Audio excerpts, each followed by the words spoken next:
ವರುಣನಗರದಲ್ಲಿ ನಡೆದ ಶರಣಬಸವೇಶ್ವರರ ಜಾತ್ರೆ ಅಂಗವಾಗಿ ಭವ್ಯ ರಥೋತ್ಸವ ಸಾವಿರಾರು ಭಕ್ತರ ಸಾನ್ನಿಧ್ಯದಲ್ಲಿ ಅದ್ದೂರಿಯಾಗಿ ಜರುಗಿತು. ದ ಪೀಠಾಧಿಪತಿ ಅವರ ನೇತೃತ್ವದಲ್ಲಿ ಧಾರ್ಮಿಕ ವಿಧಿವಿಧಾನಗಳು ನೆರವೇರಿದವು.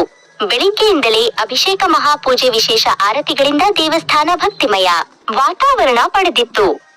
ದಿಂದ ಕಳಸ ಮೆರವಣಿಗೆ ಓಂಕಾರೇಶ್ವರ ರೇಷ್ಮೆಯವರ ಮನೆಯಿಂದ ಪಲ್ಲಕ್ಕಿ ಉತ್ಸವಚ್, ರಾಜಶೇಖರ ರೆಡ್ಡಿ ಅವರ ಮನೆಯಿಂದ ಕುಂಭ ಮೆರವಣಿಗೆಗಳು ಡೊಳ್ಳು ನಾದಸ್ವರಗಳೊಂದಿಗೆ ದೇವಸ್ಥಾನಕ್ಕೆ ಆಗಮಿಸಿದವು. ಪಲ್ಲಕ್ಕಿ ಸೇವೆಯನ್ನು ನರಸಪ್ಪ ಭೋವಿ ಸಲ್ಲಿಸಿದರು. ವಿಧಿವಿಧಾನಗಳ ಬಳಿಕ ರಥಕ್ಕೆ ಕಳಸಾರೋಹಣ ನೆರವೇರಿಸಿ ರಥೋತ್ಸವಕ್ಕೆ ಚಾಲನೆ ನೀಡಲಾಯಿತು. ರಥ ಸಾಗುತ್ತಿದ್ದಂತೆ ಭಕ್ತರು ಜೈಘೋಷಗಳೊಂದಿಗೆ ಬಾಳೆಹಣ್ಣು ನಾಣ್ಯ ಸಮರ್ಪಿಸಿ ಭಕ್ತಿ ವ್ಯಕ್ತಪಡಿಸಿದರು. ಶರಣಬಸವೇಶ್ವರ ಮಹಾರಾಜ್ ಕಿ ಜಯ ಘೋಷಣೆಗಳ ನಡುವೆ ರಥೋತ್ಸವ ಭಕ್ತಿಭಾವದಿಂದ ನೆರವೇರಿತು.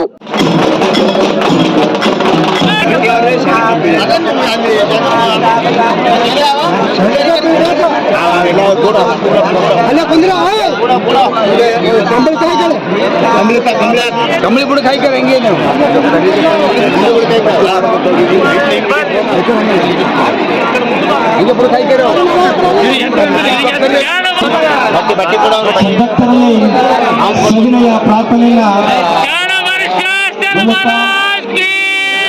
ರಥೋತ್ಸವ ಮನೆಯಿಂದ ಸತತ 11 ದಿವಸಗಳವರೆಗೆ ಯಾವ ರೀತಿಯಾಗಿ ಶ್ರೀ ಶರಣಬಸವೇಶ್ವರ ಜಾತ್ರಾ ಮಹೋತ್ಸವದ ಪುರಾಣದ ಕಾರ್ಯಕ್ರಮದಲ್ಲಿ ಮಾತೆಯರು ಭಕ್ತರು ಶಾಂತ ರೀತಿಯಿಂದ ಕಾರ್ಯಕ್ರಮವನ್ನು ನೆರವೇರಿಸಿಕೊಂಡು ಬಂದಿದ್ದೀರೋ ಅದೇ ರೀತಿಯಾಗಿ ಇವತ್ತಿನ ದಿವಸದಿಂದ ನೆರವೇರಿಸಿಕೊಳ್ಳಬೇಕಾಗಿ ತಮ್ಮಲ್ಲಿ ಶ್ರೀ ಶರಣಬಸವೇಶ್ವರ ದೇವಸ್ಥಾನದ ಸಮಿತಿಯ ವತಿಯಿಂದ ನಿರ್ವಹಣಾ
शरणबसवेश्वर महाराज की, महादासोहि शरणबसवेश्वर महाराज की।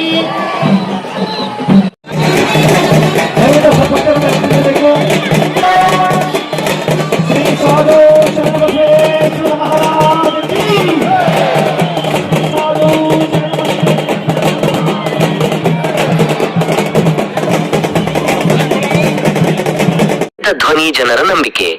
ಇದು ನಿಮ್ಮ AS 32 ಕನ್ನಡ ನ್ಯೂಸ್.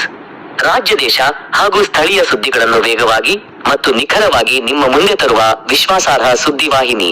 ನೋಡಿ AS 32 ಕನ್ನಡ ನ್ಯೂಸ್. ನಮ್ಮ ಚಾನೆಲ್ಗೆ ಲೈಕ್ ಮಾಡಿ, ಸಬ್ಸ್ಕ್ರೈಬ್ ಮಾಡಿ ಮತ್ತು ಶೇರ್ ಮಾಡಿ.